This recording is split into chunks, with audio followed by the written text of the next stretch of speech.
Bueno, vamos a seguir con la segunda parte de equipos. Vamos a ver ahora torres de platos. Recordemos que teníamos dos clases de equipos, los equipos que dispersaban gas y los equipos que dispersaban líquido. Dentro de los equipos que dispersaban gas estaban los tanques de burbujeo y estaban las torres de platos. Ahora vamos a describir las torres de platos.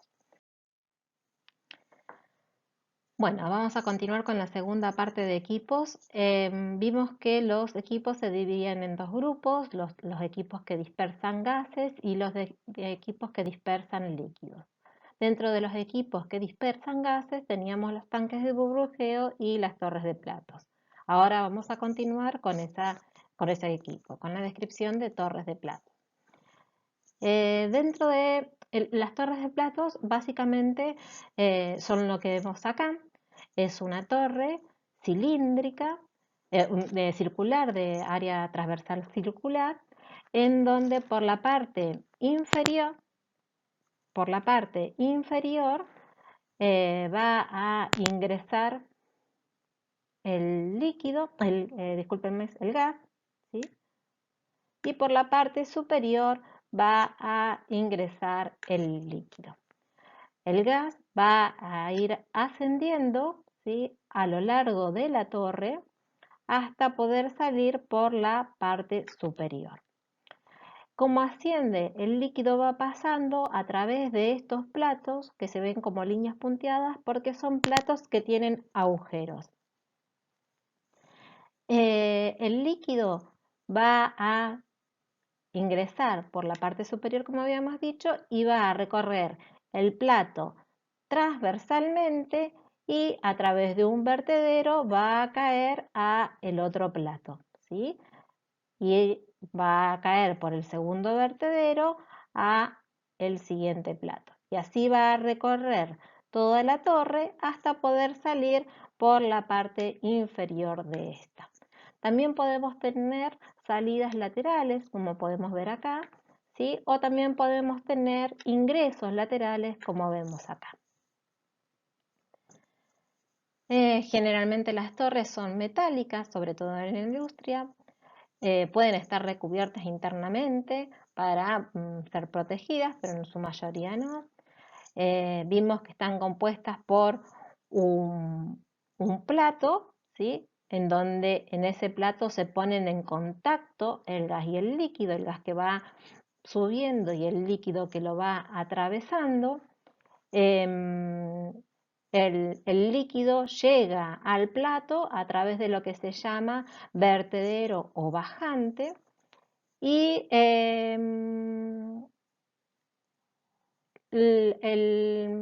nosotros podemos mantener una pileta de líquido gracias a esto que tenemos acá, que se llama derramadero o también a veces se llama vertedero.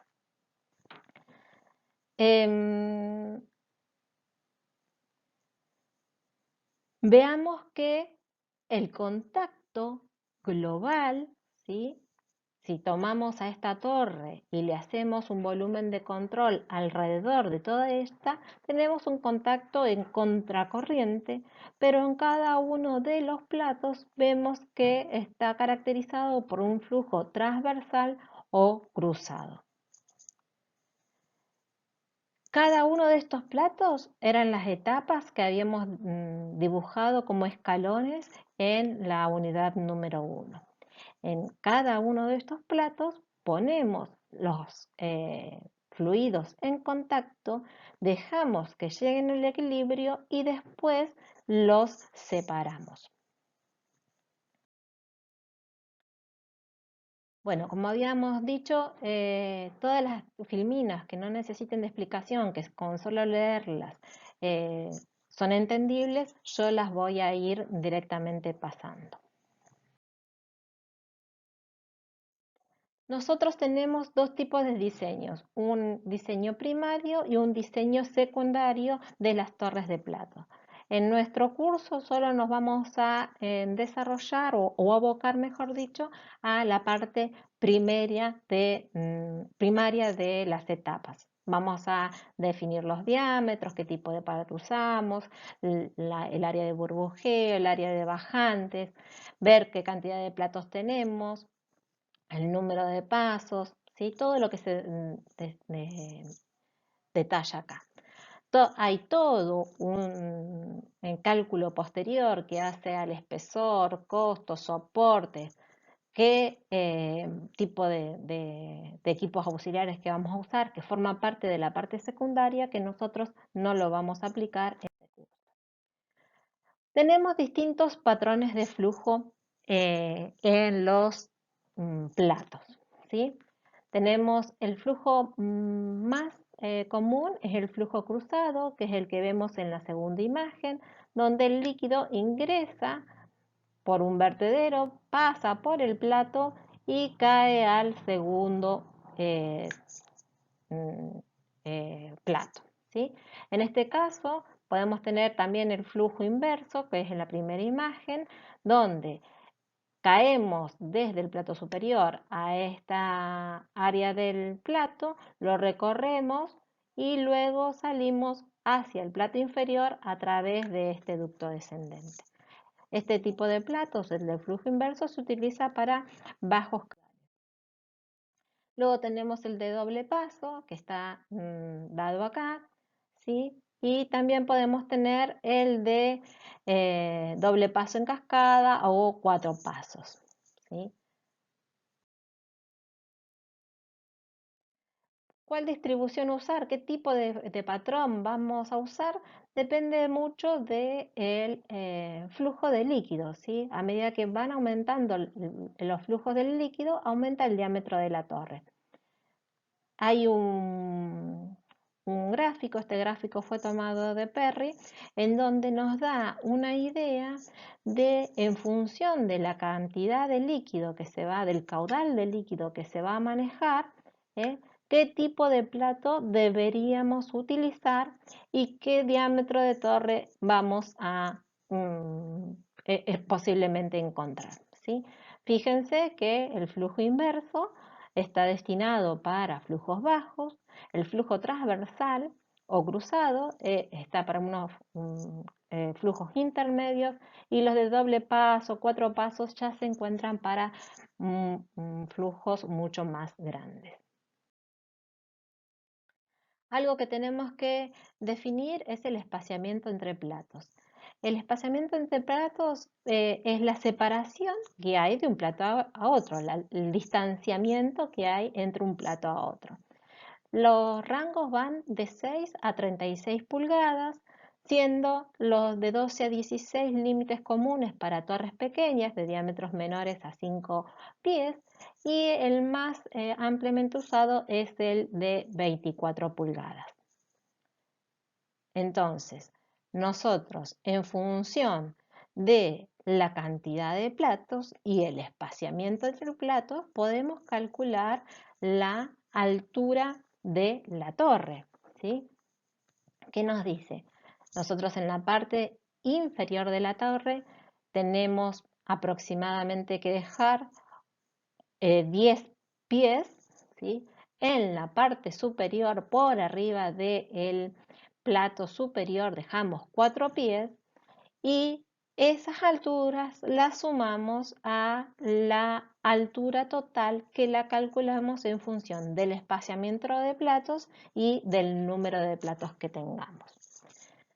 Ahora, todos los que vean este video y estén cursando operaciones 3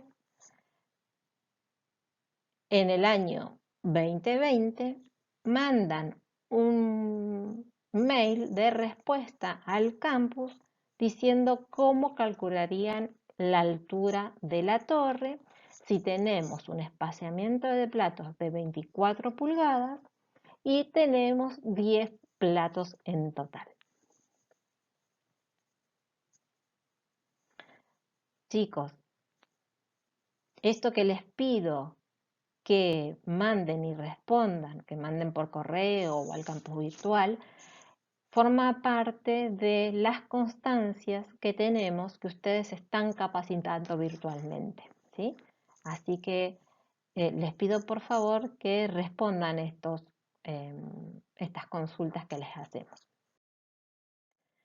Bueno, tenemos principalmente 3 tipos de platos, /4, ¿sí? Los más comunes los vamos a definir acá. Son los platos perforados que solo tienen agujeros, ¿sí? Los platos perforados tienen agujeros a través del cual va a circular en forma ascendente el gas, ¿sí?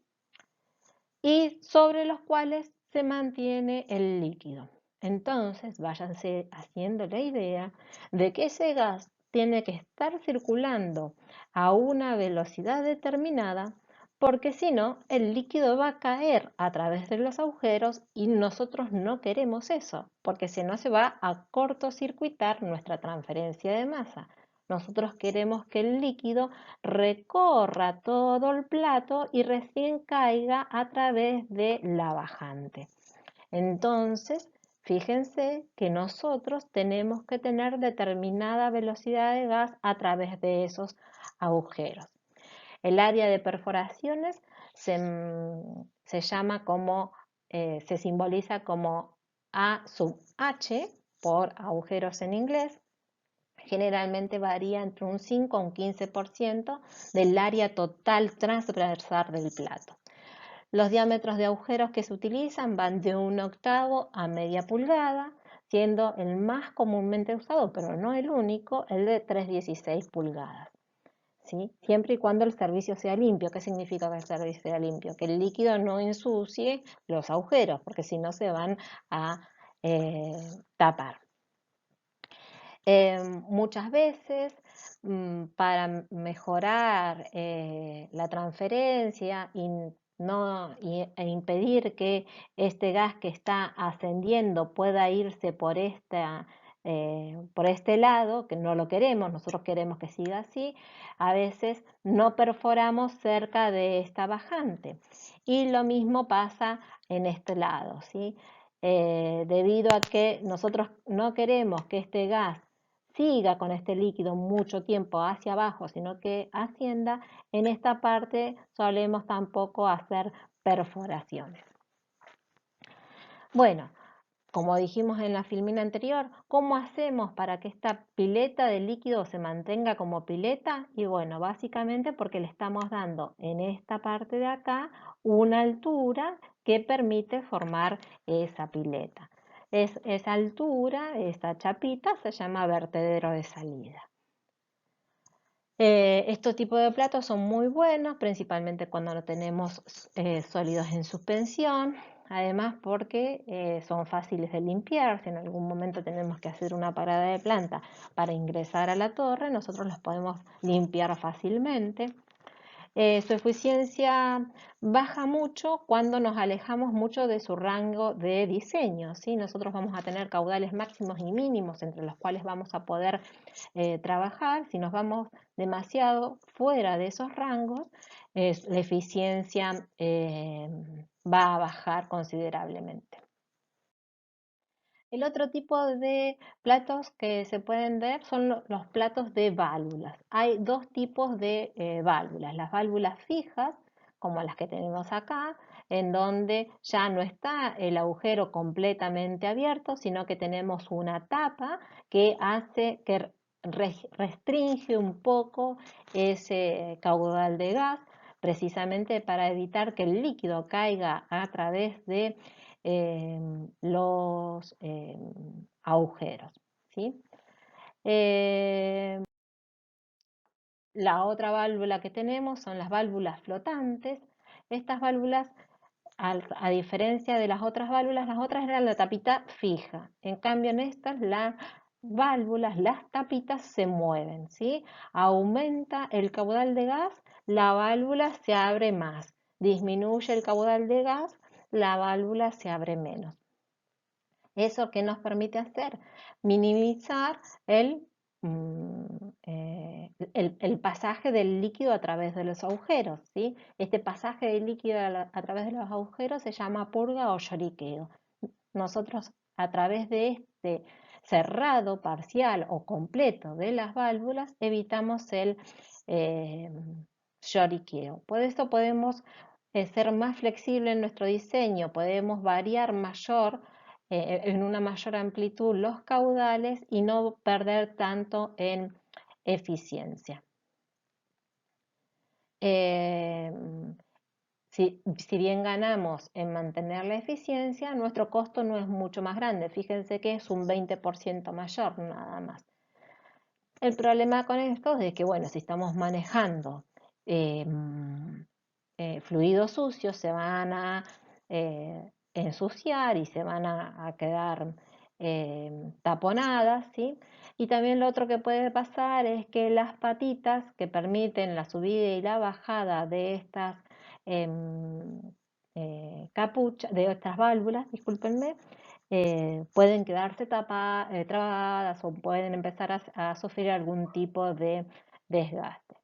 Obviamente, al tener una tapa, la restricción al pasaje del gas es mayor, ¿sí? Tenemos una tapa que nos está haciendo algún tipo de resistencia al pasaje. Entonces vamos a tener caídas de presión mayor que los platos que solo están agujereados. Y el otro tipo de platos que podemos tener son los platos que tienen capuchas, ¿sí? Estos platos eh, son los que minimizan o eliminan completamente el burbujeo. Fíjense, tienen una capucha. ¿eh? El gas asciende por el interior de la capucha, sube hasta la parte superior y luego tiene que bajar para poder ingresar al plato. ¿sí? Fíjense, en esta parte lo vemos bien. Sube a través de esa tobera, luego tiene que dar la vuelta y bajar para poder salir y ascender. ¿sí? De esta manera minimizamos o eliminamos casi todo el lloriqueo que podemos tener o la purga. Son los primeros tipos de platos que se construyeron antiguamente, son muy caros, ¿sí? Es casi el doble el costo es casi el doble de un plato perforado, por eso casi no se utilizan en la actualidad, se ensucian mucho, son de taparse, ¿sí? Obviamente nos permite una mayor flexibilidad en los cambios de flujo, cambios de flujos, nos permite trabajar satisfactoriamente a tasas de flujo de líquido muy altas como muy bajas. ¿eh? De todas maneras, algo que nos dice acá es, sin embargo, el arrastre es aproximadamente el triple que en un plato perforado y existirá un gradiente de líquido importante a lo largo del plato. Por eso, la separación entre platos debe ser mayor que para platos perforados. ¿Qué quiere decir? Que esto de arrastre de líquido, el gas, cuando ya pasó el plato y va hacia el plato superior, tiene que inevitablemente va a arrastrar gotitas de líquido, a eso se llama arrastre, ¿sí? Entonces, ese arrastre que tiene, ¿sí? Hace que el líquido que está en el plato inferior sea arrastrado por el gas hacia el plato superior, provocando un cortocircuito, ¿sí? Y eso tampoco queremos. Nosotros queremos que el líquido caiga hacia el plato inferior y no que sea arrastrado hacia el plato superior. Entonces, una forma de eliminar el arrastre es permitir una mayor separación entre platos, cosa de que a medida que va ascendiendo, en algún momento la gota de líquido sea capaz de volver a caer.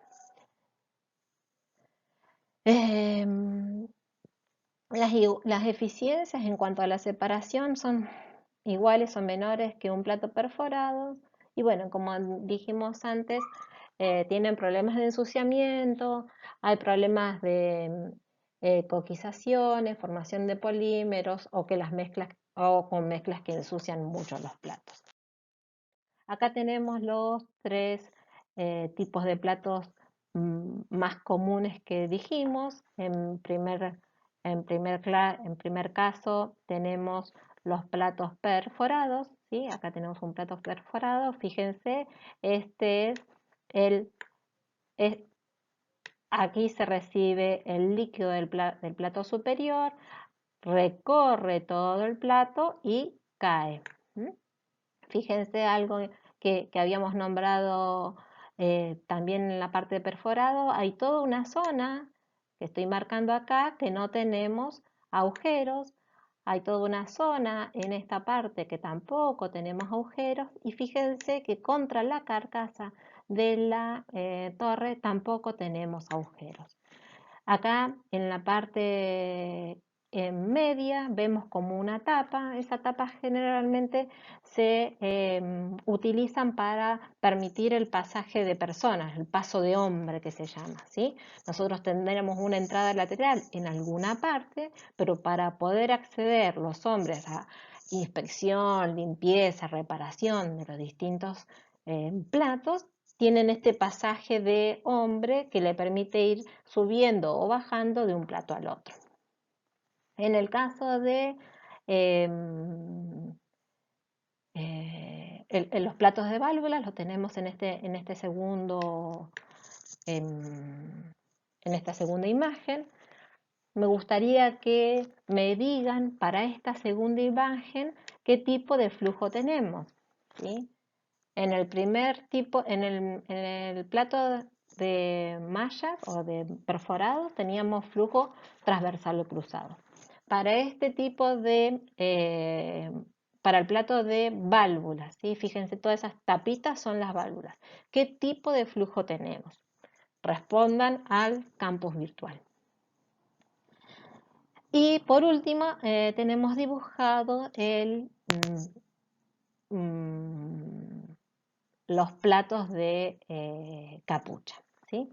De vuelta tenemos un flujo transversal en donde el líquido llega al plato superior a través de esta línea, atraviesa el plato y cae por esta bajante, ¿sí?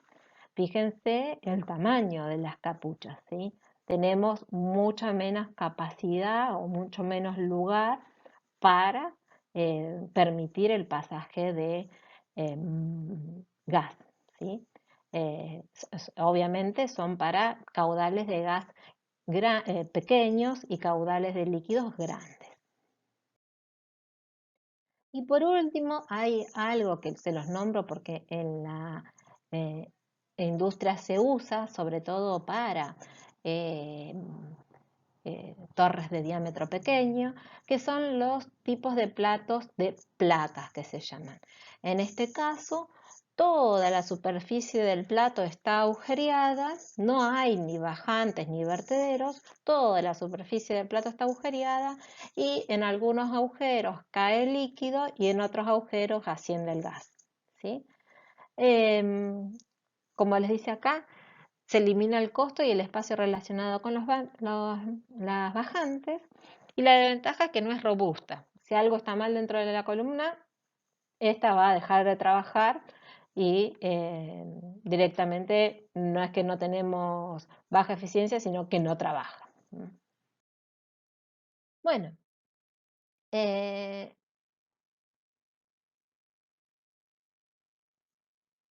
los factores principales que vamos a ver para diseñar uno u otro plato son varios, como siempre es el costo, una de las cosas que más nos influye. Fíjense, acá tienen una relación de costos. Los de campanas o los de capucha son los más caros, ¿sí? Y los de tamiz son los más baratos. En cuanto a veremos qué capacidad, ¿sí? Podemos manejar, elijamos uno u otro, ahí no tenemos gran variación en la capacidad, o sea, en la cantidad de caudal que pueden manejar. Sí tenemos gran variación en lo que hace al intervalo de operación, ¿sí? ¿Cuál es el rango de caudales que me puedo yo mover sin perder mucho la eficiencia?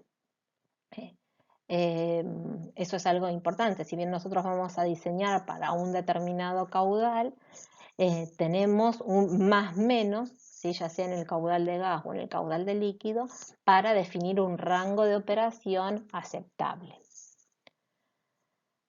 Fíjense acá que algo de resaltar es, dice, con un buen diseño, los platos perforados operan satisfactoriamente en un rango del 50 al 120% de capacidad de diseño. Es decir, que si diseñamos a 100, podemos llevar a trabajar a 50 o a 120 sin perder mucho en eficiencia. Otra cosa es la eficiencia o eficacia, que la vamos a definir más adelante. Vamos a ver la caída de presión. Este es un dato muy importante que tenemos que tener en cuenta, sobre todo cuando trabajamos a presiones al vacío. ¿Qué quiere decir que trabajamos a presiones al vacío? Trabajamos a presiones menores a las atmosféricas, ¿sí? Entonces, si trabajamos a presiones muy bajas, nosotros en cada plato necesitamos bajas pérdidas de carga, bajas pérdidas de presión, ¿sí? ¿Por qué? Porque si no va a llegar un momento que ese gas va a haber perdido tanta energía que no va a poder seguir circulando, ¿sí? El gas necesita una energía para circular. Esa energía es con la energía que ingresa, con la presión que ingresa en la parte inferior y que va a ir perdiendo parte de esa energía porque va a ir pasando por todos estos platos. Si la energía que pierde en pasar en cada plato es muy alta, la presión en la parte inferior va a tener que ser muy alta. Y no nos olvidemos que si aumentamos la presión, nos va a aumentar la temperatura, ¿sí? Porque estamos en condiciones de equilibrio. Entonces, si nos aumenta la presión, nos aumenta la temperatura y podemos llegar a trabajar a muy altas temperaturas en donde los productos se nos pueden romper, se nos pueden coquizar, se nos pueden depositar o no nos pasa todo eso, pero tenemos que utilizar materiales muy caros, ¿sí? Bueno, otra parte que vamos a diseñar o vamos a elegir son las bajantes de los platos, ¿sí? Las bajantes son bajantes y vertederos, son muy importantes para que el plato funcione correctamente porque son los que determinan la distribución y flujo del líquido. Ocupan alrededor de el 10 al 15% de la sección transversal. Pueden ser tipo tubo, como está en la primera gráfica, o tipo un segmento, como el que acá, lo que estuvimos viendo anteriormente. Son muy fáciles de instalar. Em, este tipo de vertederos también puede tener esto que vemos acá, que es el vertedero con una inclinación. Esto que para qué se hace, para que el gas que está saliendo por este plato tienda a irse en esta manera y no que se vaya por el lado de la bajante, que es lo que no queremos. Cuando tenemos flujos menores podemos trabajar con este flujo, con este vertedero tipo rendija, ¿sí? Y si queremos todavía un sellado más positivo, lo que se hace es que el líquido caiga de esta manera, vaya eh, hacia el líquido, al plato superior con este tipo de bajante, ¿sí? O con este tipo de chapita que se coloca en esta parte, o si no, con este tipo de recepción en el plato inferior. Bueno, dijimos que las bajantes y los vertederos son muy importantes porque precisamente permiten controlar la distribución y el flujo del líquido sobre el plato. Fíjense acá que esta altura, que es el vertedero, es lo que va a mantener la pileta de líquido sobre el plato. Cuanto más alto sea, más alta va a ser la película de ese plato. Esta altura que tenemos acá sobre el plato se denomina con la palabra HW, altura de vertedero, y generalmente ocupa entre 2 a 4 pulgadas de altura, es lo recomendado. Cuando tenemos que manejar variaciones de caudal en el líquido, se utilizan distintos tipos de vertederos, que son los vertederos segmentados, ¿sí? Que permiten, como en este caso, cuando sea mayor la tasa del líquido, impondrán esta altura mayor como pileta del líquido, y cuando vaya a una tasa menor puedan poner una profundidad menor como es esta, ¿sí? Hay otros, como se muestra en la primera figura, ¿sí? En esta, en donde se puede variar la eh, profundidad de la pileta subiendo o bajando la altura del vertedero, pero esto implica una parada en la torre, ¿sí? Para parar la torre, ingresar a la torre, cambiar la altura y volver a operar, que las torres de destilación no son, están generalmente dentro de una planta y eso implica una parada de planta. Eso no es tan común. Bueno, las entradas de columnas, ¿sí? Tenemos que diseñarlas de manera tal de que no provoquen problemas, ¿sí? Pueden ser como las que vemos en la figura, que el ingreso a la torre no se hace directo a un plato, sino que ingresa chocando contra una placa deflectora, o ingresan chocando contra un plato, o la placa deflectora puede estar, en vez de hermanada a un plato, hermanada a la envolvente de la torre. Otro tipo de deflectores son los que tenemos acá, ¿sí? En las figuras D y E, que corresponden a la imagen que están viendo en 3 dimensiones ahí.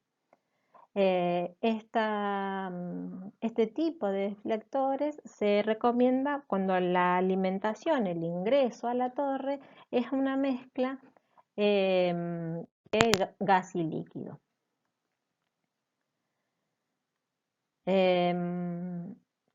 Cuando la alimentación es líquida, generalmente se introducirá a la bajante que conduce al plato de alimentación, ¿sí? Otra cosa corresponde a el ingreso del vapor en el fondo de la torre, ¿sí? Fíjense que el líquido cae a través de la última bajante a el fondo de la torre y forma una pileta de líquido, ¿sí? Que es esta. ¿Por qué necesitamos una pileta de líquido? Porque generalmente este líquido es tomado por una bomba. Entonces necesitamos determinada altura del líquido para que esa bomba no tenga problemas de funcionamiento. Entonces, debe existir una distancia entre la entrada de vapor y la altura de ese líquido en la cisterna inferior, de tal manera de que no provoquemos disturbio en la superficie del líquido. Generalmente se recomiendan 12 pulgadas de diferencia.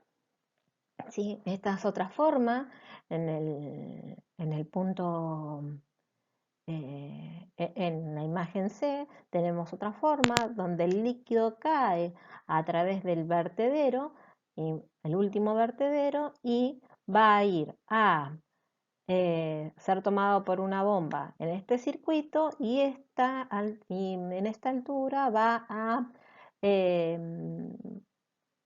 ¿cómo que se llama? Rebalsar, ¿sí? Y irse como producto de esta torre. Directamente la entrada B, ¿sí? Es algo que no, no se quiere, ¿sí? En este caso entraríamos el vapor, entraría así y chocaría contra el líquido. Es algo deseado para el sistema. Las salidas de columna también tienen que ser diseñadas de una determinada manera. Una salida intermedia, lo que se hace es el líquido que está cayendo del plato superior puede salir acá o si no, y también, mejor dicho, no, o si no, irse al plato del donde se está sacando esa corriente líquida. Es una forma menos costosa, ¿sí? Una forma un poco más costosa es la como que mostramos acá. El líquido va a estar saliendo acá y lo que se utiliza es un plato intermedio en donde fíjense que en este plato no hay contacto. Es un plato que se agrega nada más para poder sacar el líquido, pero no hay un contacto líquido-gas porque el líquido pasa a través de este plato y el gas pasa a través de chimeneas sin tocar en ningún momento este gas, ¿sí? Es un plato que no se utiliza para transferencia, sino que se utiliza nada más que un plato intermedio para poder sacar el líquido que se desea. Obviamente esto va a permitir sacar líquido sin ningún tipo de arrastre de gas, pero es un sistema bastante más costoso. Como les dice acá, como no hay contacto de gas, ¿sí? Líquido, esto no es una etapa de equilibrio.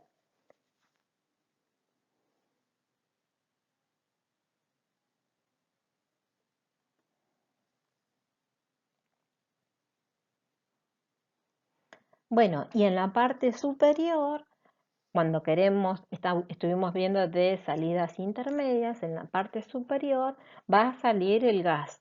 Entonces, lo que tenemos que lograr es que ese gas no lleve consigo gotas de líquido. ¿De qué formas lo podemos lograr? Lo podemos lograr poniendo algún tipo de separador de niebla en la parte superior o directamente dando una altura determinada para permitir que las gotas de líquido caigan y no sean arrastradas. Bueno, vamos a definir distintas áreas en nuestro plato perforado con flujo cruzado, que va a ser el plato que nosotros vamos a diseñar en esta materia. Para ello necesitamos definir distintas áreas, ¿sí? Primero, la fácil, el área sub T, que es la sección transversal total de la torre. Áreas sub D son las que se resaltan en amarillo, son las correspondientes al área de ducto descendente, ¿sí? Es por donde cae el líquido, ¿sí? Ya sea que llegue al plato o que se vaya de este.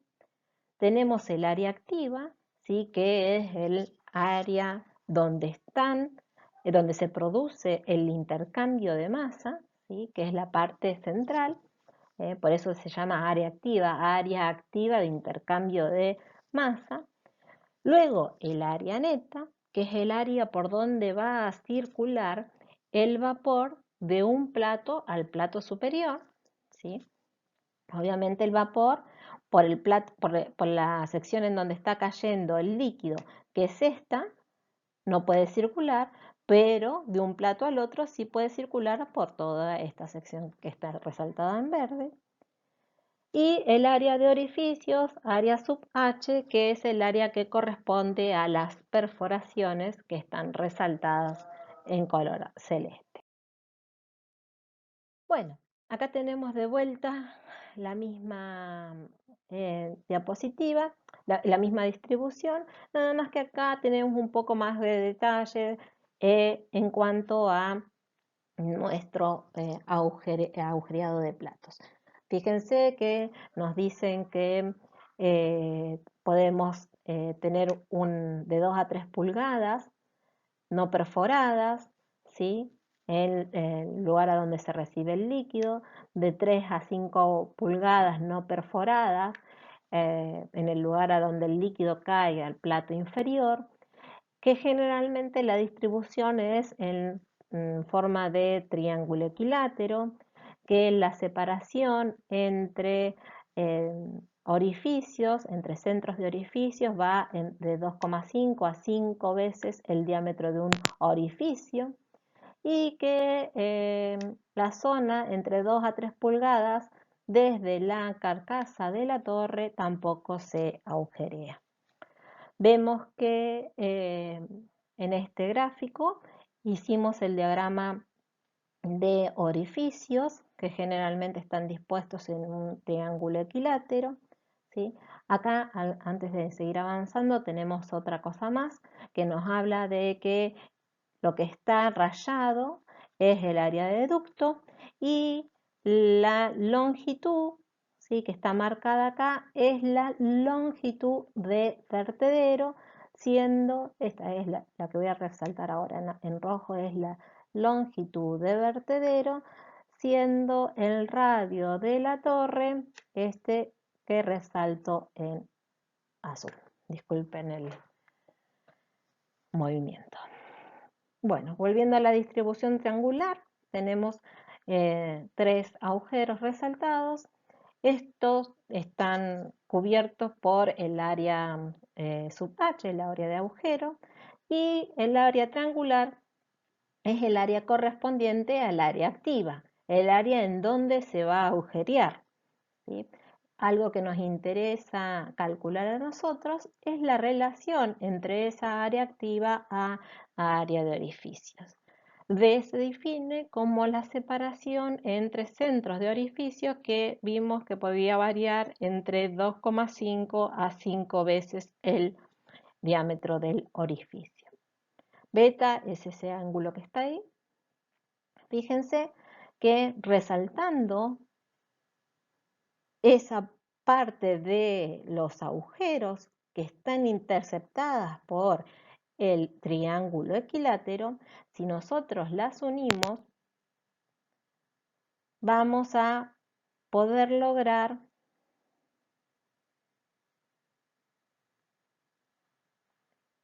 este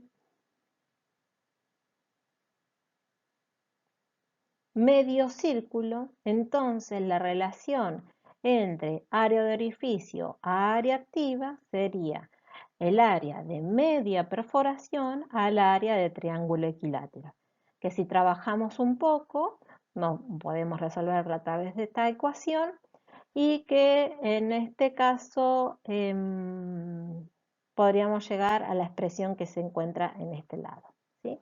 La relación de área a orificio generalmente se encuentra entre un 6 a un 25%. Y el valor generalmente promedio que se adopta es el 10%.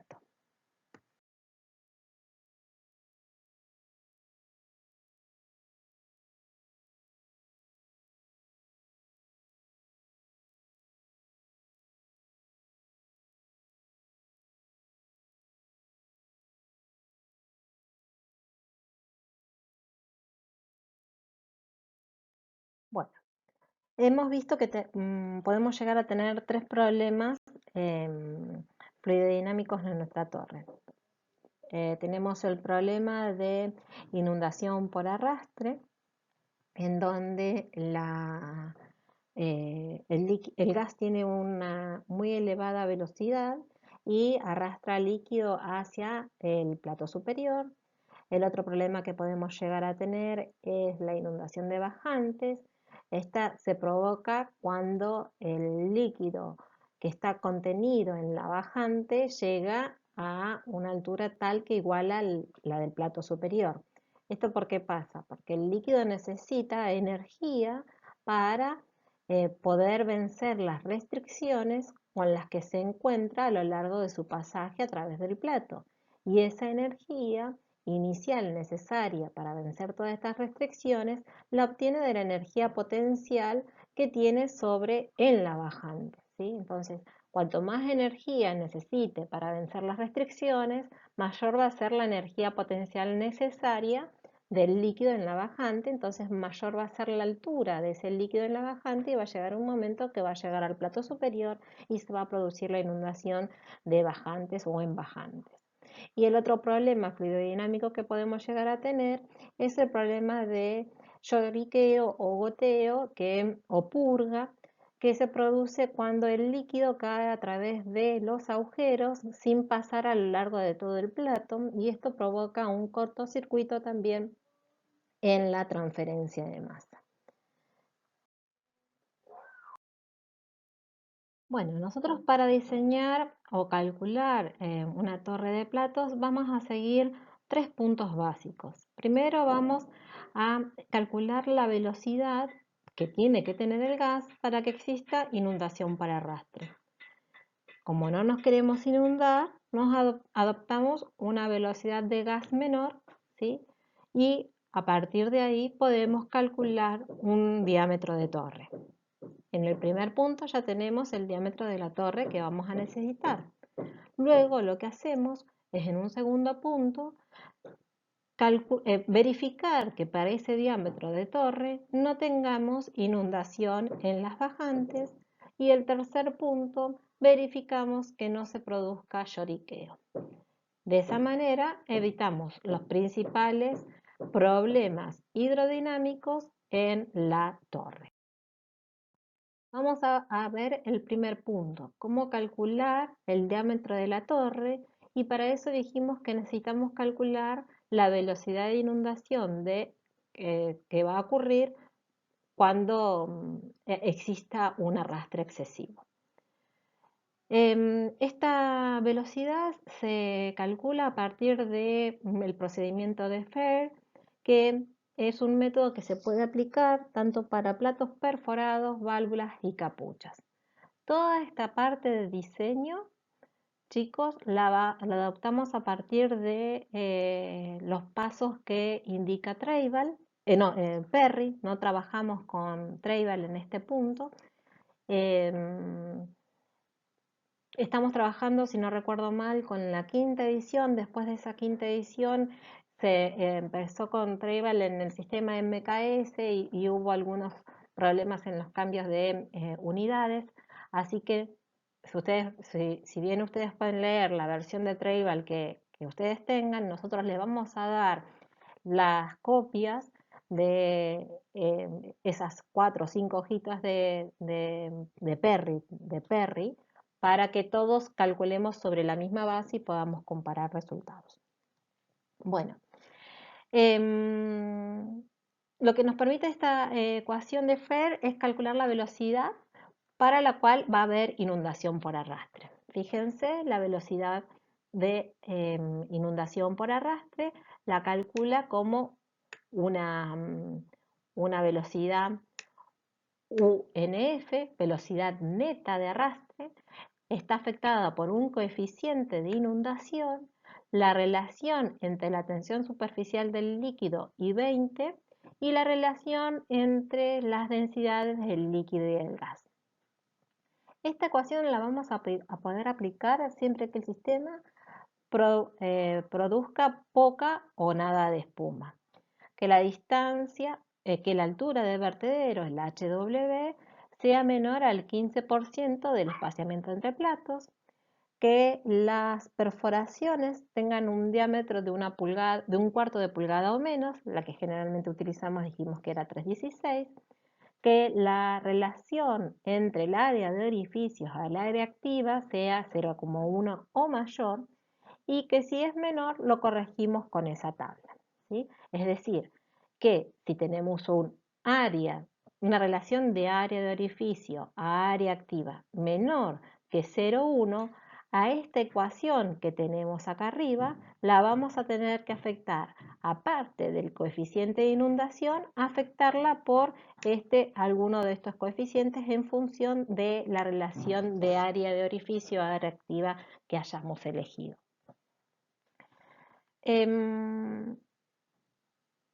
Lo que nos pasa a veces es que decimos, bueno, las perforaciones de qué diámetros son, ¿sí? Hay diámetros normalizados, ¿sí? Dependiendo de las brocas o mechas que se utilizan en la industria, ¿sí? No podemos pasar, no sé, de un cuarto y utilizar 3/7, por ejemplo, un valor loco. Tenemos diámetros normalizados, ¿sí? Todos esos diámetros normalizados, esas escalas las tenemos en las copias que nosotros les vamos a dar.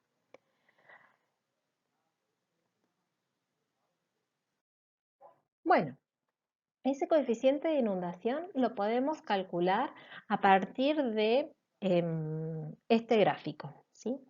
Entramos con el parámetro de flujo, el FLD, que habla de la relación de caudal L sobre G y la relación de viscosidades. Vamos con ese valor calculado hasta el espaciamiento entre platos que nosotros hayamos elegido, y fíjense que no podemos elegir cualquier desplazamiento de platos, también está normalizado el espaciamiento, va de 6 a 36 y es 6, 9, 12, 18, 24, 36. No hay otro espaciamiento que se utilice, ¿sí? Y en función del espaciamiento de platos leemos el coeficiente de inundación. Algo importante, la relación de caudales es en masa, ¿sí? Porque no es lo mismo decir 100 moles que 100 kilogramos, ¿sí? Muchas veces, si utilizamos moles de sustancias grandes, vamos a tener gran masa. Y si utilizamos 100 moles de productos más pequeños en peso molecular, la masa va a ser bastante más pequeña. El coeficiente lo podemos calcular a partir del gráfico anterior o lo podemos calcular a partir de estas correlaciones, ¿sí? En función de qué espaciamiento entre platos tengamos, es que vamos a utilizar la correlación que corresponda. Algo importante de resaltar es que esta correlación, al igual que el gráfico, nos da un coeficiente de inundación en pies por segundo. Por ende, la velocidad de inundación que vamos a obtener va a estar en pies por segundo. Eso es algo importante para recalcar. Y otra cosa que tenemos que ver es que este coeficiente, este parámetro, el FLD, está en función del caudal y de la densidad. ¿Qué caudal y qué densidad vamos a usar? Vamos a usar el caudal de líquido y el caudal de gas que corresponda a la sección en donde estamos, ¿sí? Ya sea en la parte superior, en la parte inferior, en el medio, y la densidad que haya en esos lugares.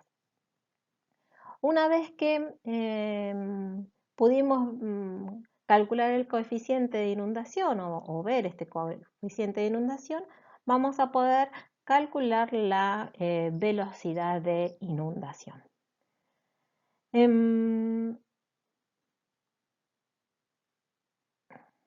Bueno, vamos a analizar un poquito qué nos dice esta ecuación. Esta es la velocidad de inundación para que se produzca inundación por arrastre, ¿sí? ¿Qué es esto? Considera que el arrastre de las gotas de líquido determina la velocidad límite a la cual puede circular el vapor, y la velocidad de la sedimentación de las gotas va a depender de la diferencia de las densidades, que es el término que aparece en última instancia. Entonces vemos que toma la diferencia que tenemos entre la densidad del líquido y la densidad del gas. Generalmente la densidad del gas es mucho menor a la densidad del líquido, entonces podemos directamente considerar la densidad del líquido. Entonces podemos ver que la velocidad de inundación va a ser mayor a mayor densidad del líquido. Si incrementamos el espaciamiento entre los platos, vamos a permitir que esa velocidad sea mayor, ¿sí? La velocidad de inundación sea mayor. ¿Por qué? Porque al aumentar el espaciamiento, damos una demora, podríamos decir, a la inundación por arrastre, y también vamos a ver que vamos a mejorar la inundación por bajantes. Si no lo quieren ver, si no se puede ver de esta manera, lo podemos ver que para un mismo X, a medida que aumentamos el espaciamiento entre platos, el coeficiente de inundación es mayor y por ende la velocidad de inundación va a ser mayor, ¿sí? Nos permite trabajar con velocidades mayores un mayor espaciamiento entre platos. Seguimos analizando esta ecuación. Tenemos que la relación de las tensiones superficiales también va a ser un valor importante, ya que si tenemos líquidos orgánicos, la tensión puede andar entre 20 y 25, dependiendo del líquido orgánico, ¿no? Y líquidos inorgánicos, como en el caso del agua, puede andar alrededor de unos 70 dinas. Entonces vemos que la velocidad de inundación para líquidos orgánicos va a ser menor que para líquidos que no lo son, alrededor de un 20% inferior. Es decir, que si para una agua nos daría 100, para un líquido orgánico nos va a estar dando un 80. La otra relación importante de ver es cómo varía esta velocidad de inundación con la densidad del gas. Fíjense que está dividiendo la densidad del gas o del vapor, mejor dicho, y si nosotros nos ponemos a pensar en el gráfico que vimos de donde obteníamos el coeficiente de inundación, generalmente nuestro factor FLB es un factor pequeño, es un factor que está cercano al eje de las ordenadas. En ese lugar, las curvas tendían a ser horizontales. Entonces vemos que el coeficiente de inundación es casi constante y el coeficiente de inundación nos va a dar más o menos el mismo valor para un rango determinado de valores de FLB, siempre que estos sean pequeños. Entonces, como se mantiene nuestro coeficiente de inundación, vamos a ver que lo importante va a ser la densidad del gas, porque a mayor densidad del gas, menor va a ser nuestra velocidad de inundación. ¿Y cuándo tenemos mayor densidad del gas? Cuando trabajamos con mayores presiones, ¿sí? Entonces, por eso, en columnas que operan a presiones mayores, la velocidad de inundación es menor respecto de aquellas que operan a presiones menores.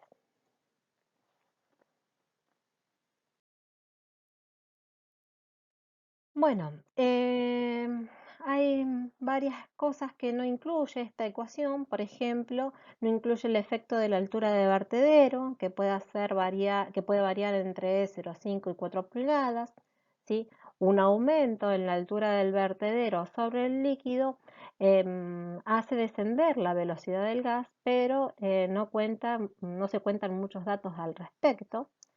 Otra cosa es que la velocidad neta de inundación está basada en el área neta, ¿sí?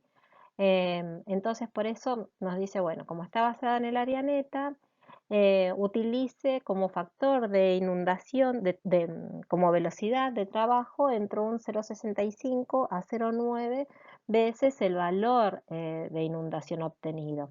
Por eso es que se utiliza generalmente un 0,8 de coeficiente de seguridad para no inundarnos, ¿sí?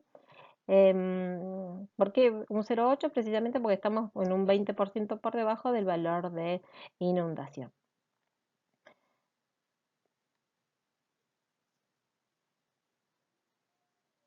Cabe destacar que si el sistema forma espuma, aparte del coeficiente de inundación que leemos del gráfico, aparte del coeficiente que tenemos que afectar la ecuación por la relación de área, orificio, área activa, tenemos que afectar el coeficiente por un valor de formación de espuma, que generalmente anda en 0,9 o menos.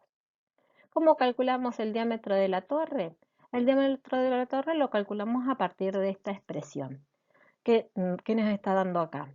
El área neta es igual al caudal de vapor sobre la velocidad neta. Y la velocidad neta era una fracción de la velocidad de inundación que dijimos que la adoptábamos alrededor de 0,8. Vemos que a medida que aumenta el espaciado entre los platos, aumenta la altura de la columna, ¿sí? ¿Por qué? Porque si nosotros tenemos 10 platos y pasamos de un espaciado de 12 pulgadas a tener esos mismos platos, pero espaciados 36 pulgadas, obviamente la columna va a aumentar, ¿sí? Pero cuando aumentamos el espaciado, el coeficiente de inundación aumenta, por ende, la velocidad de inundación y por ende la velocidad neta va a aumentar y este aumento nos hace que el área disminuya, ¿sí? Entonces vemos que a medida que la torre crece en altura, se hace más flaquita. ¿Cómo calculamos el diámetro total? Porque hasta ahora tenemos el área neta. Lo calculamos a partir de estas ecuaciones que serán dependiendo del flujo que tengamos. Si tenemos un flujo cruzado, el área total es igual al área neta más un área de ducto. Si tenemos un doble paso, tenemos que el área total es igual al área neta más dos áreas de ducto. El área de ducto dijimos que generalmente ocupaba entre 5 a un 15% del área transversal, ¿sí? Adoptamos ese valor, no sé, un 10% del área transversal y de esa manera podemos calcular tranquilamente el área transversal. Algo muy importante de tener en cuenta es que si adoptamos el área de ducto, calculamos la longitud de vertedero.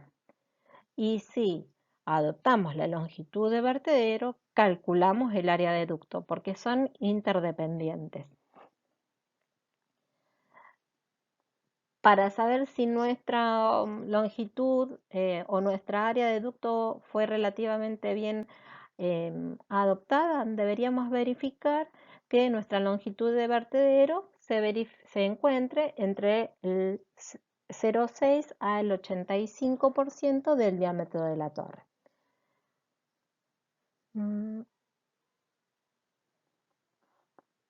Y bueno, acá nos está dando un caudal de líquido que anda generalmente entre los 5 a 8 litros por segundo, caudal de líquido que cae a través de la bajante, rebosadero, vertedero, ¿sí? Es como se lo suele denominar. Bueno, ahora ya hasta la filmina anterior nosotros tenemos cómo definir o cómo calcular el diámetro de la torre, ¿sí? Ahora deberíamos empezar con el cálculo de la altura del líquido en la bajante. Para ello, lo que tenemos que analizar son todas las restricciones que tiene el líquido a fluir a través de ese plato. Una de las restricciones que va a tener que vencer es la caída de presión total en un plato, ¿sí? ¿Por qué? Porque el líquido está en un plato 1 y pasa al plato 2, pero el gas está pasando del plato 2 al plato 1.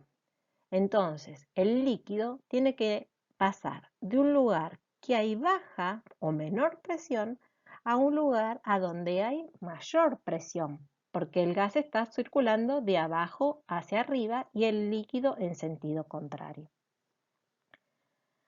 Entonces tenemos que ver cuál es la caída de presión que hay en ese plato porque va a ser una de las restricciones que va a tener ese líquido a fluir, ¿sí? ¿Qué caída de presión tiene el gas al fluir? Está dado por este término H sub T, que es igual a H sub D más H sub L. El H sub D es la caída de presión del gas en el dispersor, es decir, en los orificios, en las capuchas, en las válvulas. Y el H sub L es la caída de presión que tiene al tener que pasar por esa masa aislada, masa aireada, discúlpenme, o en torno a el dispositivo dispersor.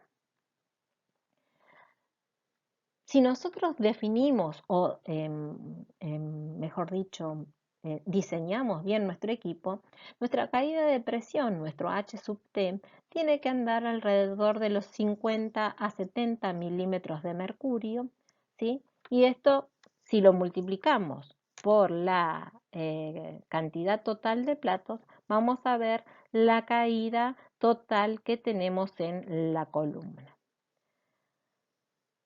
Algo importante que ya lo hemos dicho, pero lo volvemos a repetir, es que la presión necesaria para que el gas fluya a lo largo de la torre está generada en la parte de abajo, en la parte inferior, por donde ingresa ese gas. Ese gas ya tiene que ingresar con la energía suficiente como para vencer todas las caídas de platos que le van a tocar para llegar a la parte superior, ¿sí? Entonces, si la caída en cada uno de los platos es muy elevada, la energía que va a necesitar abajo ese gas va a ser muy elevada. La presión de ese gas en la entrada va a ser muy elevada. La presión de un vapor elevada indica mayores temperaturas. Por eso dice que acá la presión en el fondo generalmente puede ser originada por dos factores, ¿sí? Em, por un rehervidor, ¿sí? Que le da una determinada presión a ese vapor o por un forzador, ¿sí?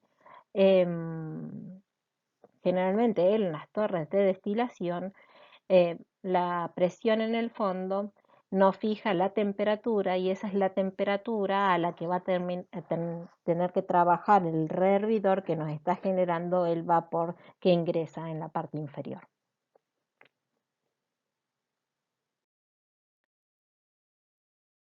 Bueno, vamos a ver cómo calculamos la caída en el dispersor, ¿sí? El dispersor, recordemos, es el agujero, la válvula, la capucha. Y sigamos recordando de que lo estamos siguiendo a partir de Perry. Em,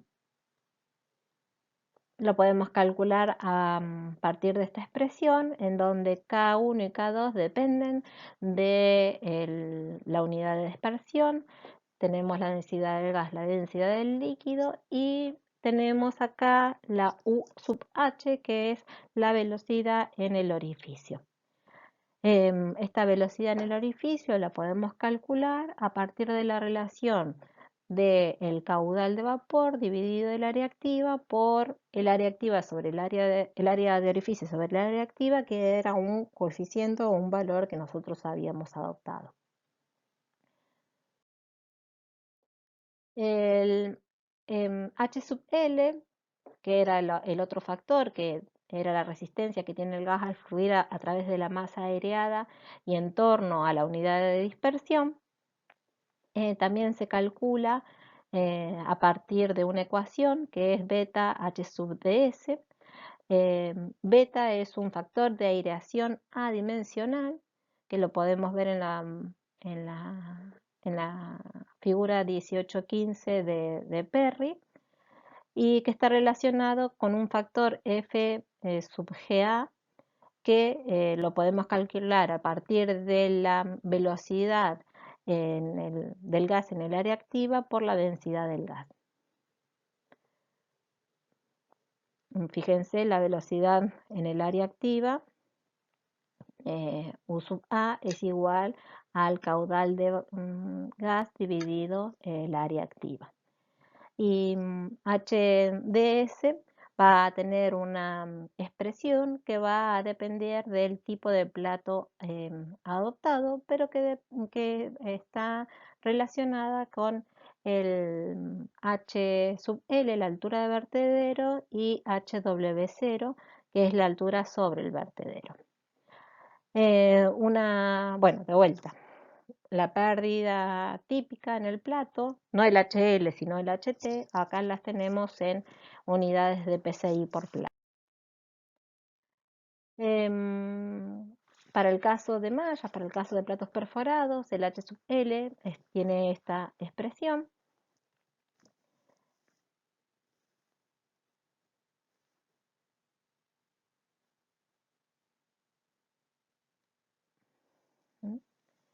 Y de acá, de este gráfico, nosotros podemos calcular el factor de aireación beta.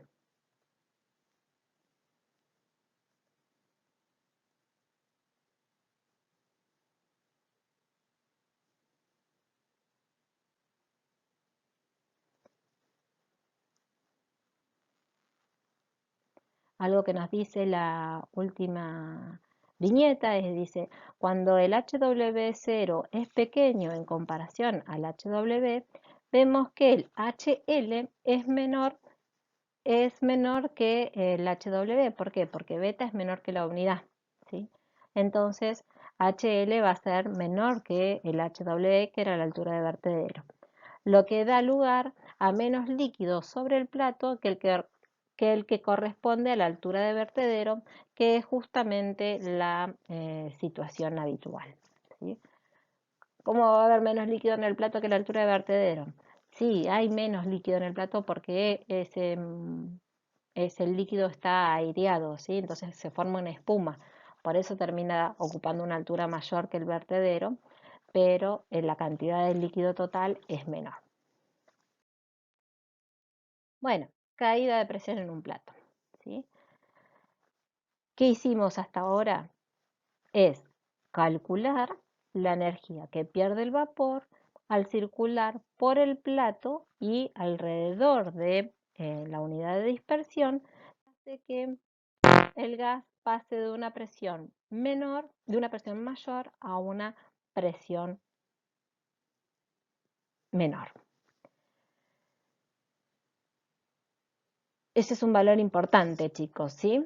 Si bien no lo tomamos como un punto fluidodinámico o hidrodinámico a corroborar, tenemos que verificar que nuestro plato esté bien diseñado, y nuestro plato va a estar bien diseñado cuando las pérdidas de presión en el plato sean las adecuadas. ¿Y cómo verificamos que sean adecuadas? Siempre y cuando nos dé el diseño que adoptamos, es decir, el diámetro de agujero, el tipo de flujo, la separación entre agujeros, el espaciamiento, la altura de vertedero, la vamos a verificar a ese buen diseño comparando la caída de presión que tenemos en el plato respecto de lo que se nos recomienda. Algo que me olvidé de decir, los H sub T están todos en unidades de pulgada de líquido o de milímetros de líquido. No están en unidades de presión, ¿sí? Si los queremos pasar a unidades de presión, lo afectaremos por la densidad y por la aceleración de la gravedad. Bueno, entonces, ya lo habíamos mencionado, pero lo vamos a reafirmar acá. ¿Cuál es el nivel de líquido en la bajante? El nivel de líquido en la bajante va a ser tal que le permita vencer todas las resistencias al flujo a través del plato, ¿sí? El líquido en la bajante, la altura que vamos a obtener del líquido en esta bajante va a ser tal que le proporcione la energía potencial necesaria para circular a lo largo del plato y caer al plato inferior. Entonces, yo tengo una altura determinada, ¿sí?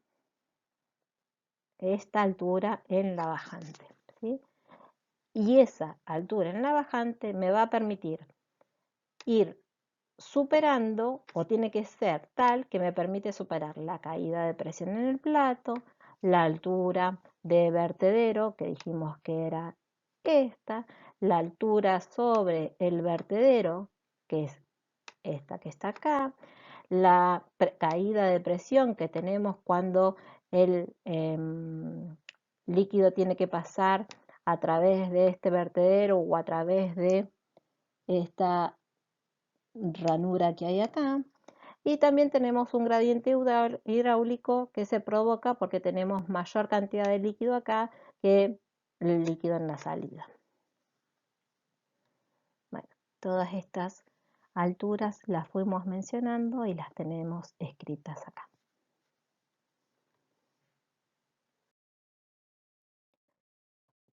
Bueno, vamos a ver cada una de ellas. el H sub T ya lo calculamos, ¿sí? Ahora vamos a ver el HW, que esto me lo deberían decir ustedes. Esta es la altura de vertedero. Dijimos que tenía que ser un valor del espaciamiento de plato. Generalmente tiene que ser el 15% o menor, ¿sí? La altura de vertedero recomendada para ver si nosotros definimos bien un vertedero tiene que andar entre media pulgada a 4 pulgadas. Algo importante para recordar es que esta altura de vertedero es la que nos define la pileta de líquido que vamos a tener, ¿sí? Es un factor importante porque determina la eficacia de un plato. Cuanto más profunda sea la pileta, más tiempo en contacto vamos a estar y mayor transferencia de masa vamos a tener. También íbamos a tener otro problema, que iba a ser la caída de presión, pero por eso la pileta es muy importante. Es lo que les acabo de decir. Un rebozadero alto aumentará la eficiencia, pero a expensas de una caída de presión en el plato mayor. Por eso nos recomiendan que esta altura, ¿sí? Si bien puede variar entre 0,5 y 4, para presiones que están en presión atmosférica, discúlpeme, para para columnas que trabajen a presión por encima de la presión atmosférica, la altura varía entre 1,5 pulgadas y 3,5.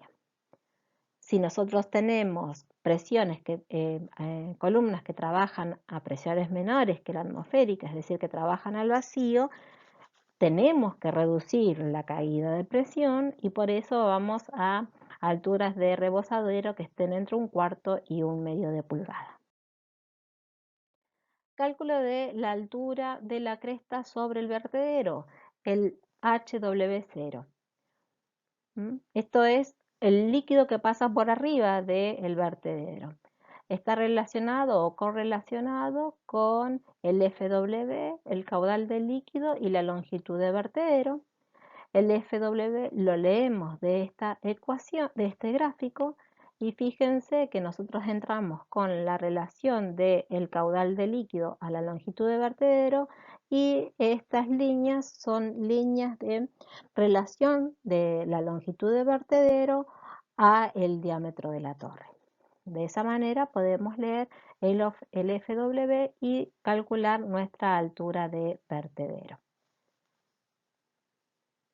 Este HW nos dice que debería ser por lo menos 10 milímetros al caudal más bajo de líquido que tengamos en nuestra operación. Continuando con las caídas de presión, tenemos la caída de presión en las bajantes, ¿sí? Este término hace referencia a la restricción que sufre el líquido cuando pasa a través del ducto descendente. El ducto descendente tiene dos áreas por donde va a pasar el líquido, ¿sí? Una área es el área transversal del ducto por donde cae el líquido. Acá se lo remarqué de este lado, pero en realidad estoy viendo esa área en este lugar, ¿sí? Y la otra restricción es cuando pasa por debajo del derramadero, ¿sí? Entonces, el área que sea menor va a ser la que mayor caída de presión imponga y por ende esa va a ser la que vamos a utilizar para calcular el HDA, ¿sí? Calculamos las dos áreas, el área menor va a ser la que vamos a utilizar acá y nos va a permitir calcular la caída de presión en las bajantes. De vuelta, tenemos que utilizar los caudales y las áreas en determinadas unidades, porque como ven hay factores adimensionales o factores que tienen determinadas dimensiones que nos van a dar cualquier cosa si no utilizamos las unidades correctas. Esas dudas sobre las unidades las vemos directamente desde el PERRI en el momento de estar haciendo el cálculo. Bueno, y por último nos queda el cálculo del gradiente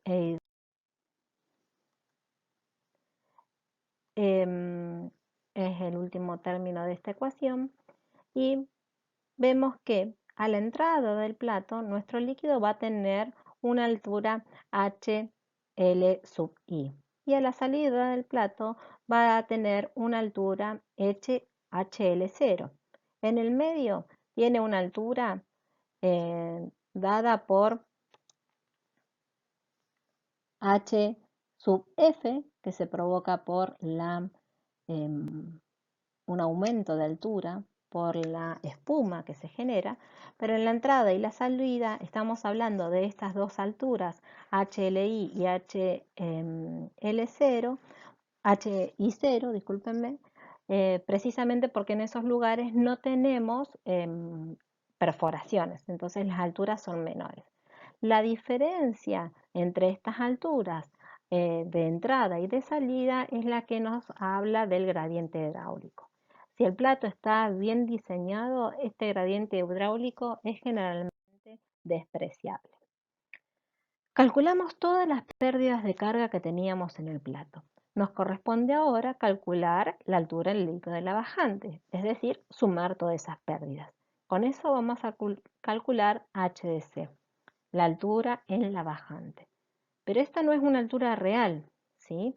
Esta es una altura que sería real si el líquido no tuviera nada de espuma, nada de gas, ¿sí? Pero el líquido está cayendo de un plato en donde se formó una espuma. Entonces, algo de gas indudablemente va a caer, ¿sí? Algo de gas con él va a llevar.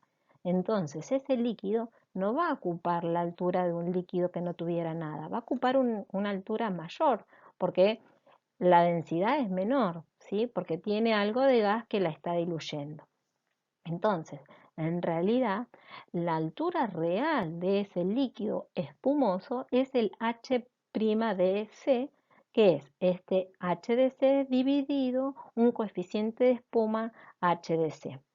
Este coeficiente de espuma lo podemos calcular o lo podemos ver de un gráfico anterior, del gráfico donde leíamos beta, o lo podemos leer o adoptar alrededor de 0,5. ¿Sí? Un 0,5 es lo que usualmente utilizan si no tenemos ningún otro dato.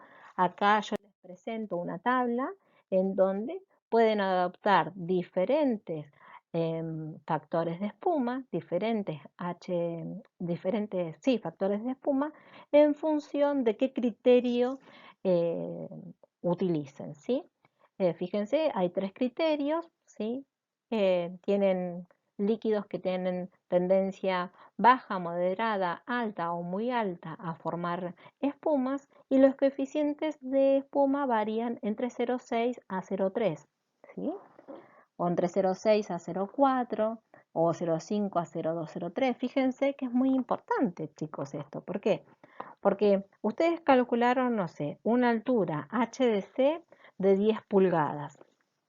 Y dice, ah, bueno, mi espaciamiento es de 12, no tengo problema, no se me va a inundar, porque la altura del vertedero, la altura del líquido en el vertedero es de 10 y mi espaciamiento es de 12. Cometen un grave error, porque si no lo están afectando por el factor de espuma, que puede llegar a ser un valor de, no sé, 0,5, fíjense que en vez de 10 ustedes tienen 20 y se les inunda la torre por bajantes y no lo tuvieron en cuenta, ¿sí? Así que a tener mucha precaución en esto. Esta tabla la tomé de el Kister. Bueno, ¿se producen inundaciones en las bajantes o de bajantes? No, si se cumple que el HDC' es menor a la separación de platos. Si se inunda por bajantes, deberé eh, cambiar algún parámetro. Generalmente vimos que la inundación de bajantes mejoraba con el espaciamiento entre platos, ¿sí? Si no, lo mejor y lo recomendable es ver dentro de esos aportes que tenemos al HDC, ver cuál de esas H es la que surge, la que da mayor aporte, es la mayor, y ver qué parámetros tenemos que tocar para bajar esa caída de presión. Algo muy importante que tenemos que cumplir también en las bajantes, no solo que se inunden, es sino un tiempo de residencia, un tiempo de estadio del líquido dentro de esa columna de líquido en la bajante. ¿Precisamente para qué? Para asegurar que el vapor del plato superior se desprenda, ¿sí? Acá tenemos unos tiempos recomendados. Fíjense que el tiempo es muy bajito, ¿sí? Ronda entre 3 y 7 segundos en función de la tendencia a espuma que podemos llegar a tener. Entonces, calculamos ese tiempo de residencia. Ese tiempo de residencia está afectado, se puede calcular a partir de esta ecuación, a donde acá tenemos todo lo que significa cada una de esas letras, ¿sí? Y algo que no hemos calculado hasta acá es el valor del arrastre absoluto. Todo lo demás lo sabemos calcular, pero el L no lo hemos visto. Esta ecuación fue tomada de OneCat. Este gráfico también, ¿sí? Entonces, este gráfico de vuelta utiliza el FLB, un factor ya para nosotros por demás conocido, lo utiliza para ingresar a el porcentaje de inundación, ¿sí? Y en función de eso calcula el arrastre absoluto.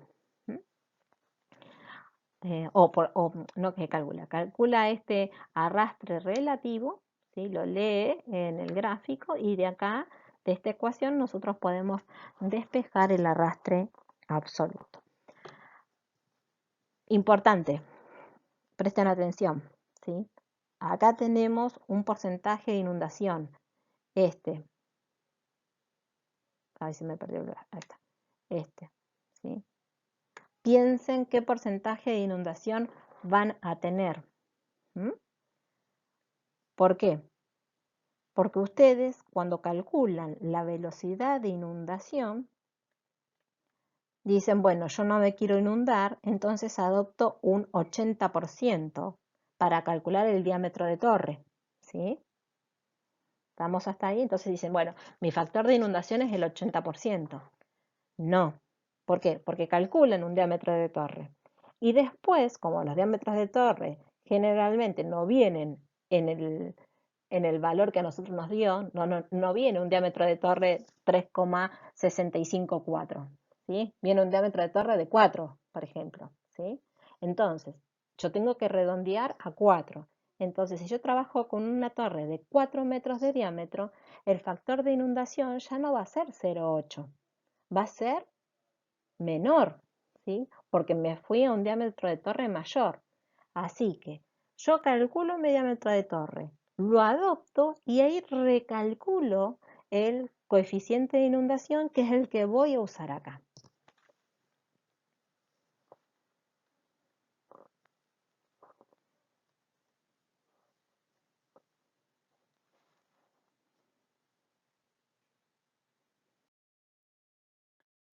Y por último,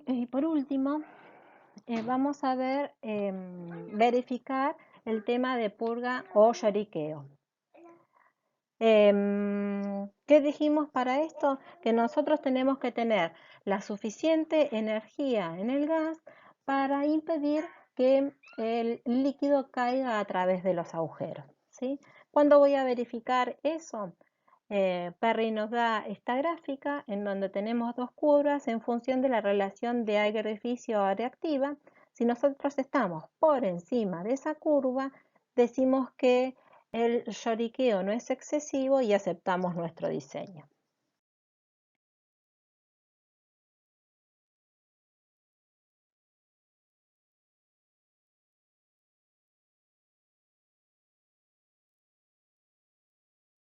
Bueno, uno de los parámetros que nos pedía para ingresar ese gráfico es la pérdida de carga por formación de burbujas, H sub phi, no, sub lambda. Ay, qué mal que estoy con las letras griegas. Que lo podemos calcular a partir de esta ecuación tranquilamente. Recomendaciones generales, pero generales, para tener de qué agarrarnos cuando no sabemos nada. Generalmente nos conviene redondear al em, pie más cercano, ¿sí? Es decir, si nos dio un diámetro de 3,8 pies, irnos a 4 pies. Em,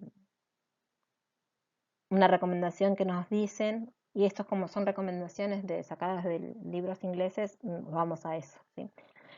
Otra recomendación que nos dan es el diámetro de la columna, si es menor a 2,5, es un diámetro de columna muy pequeño, entonces nos conviene utilizar diámetros, em, columnas rellenas, no columnas de plato. ¿Qué hago si la torre se inunda por bajantes o por lloriqueo? Bueno, vamos a tener que modificar nuestros parámetros de diseño. Veremos cuál es el factor que está afectando más a nuestro mal funcionamiento y a ese iremos a modificar. Una vez que modificamos algo, tenemos que recalcular todo. Inundación por arrastre, inundación por bajantes, lloriqueo, tenemos que volver a calcular.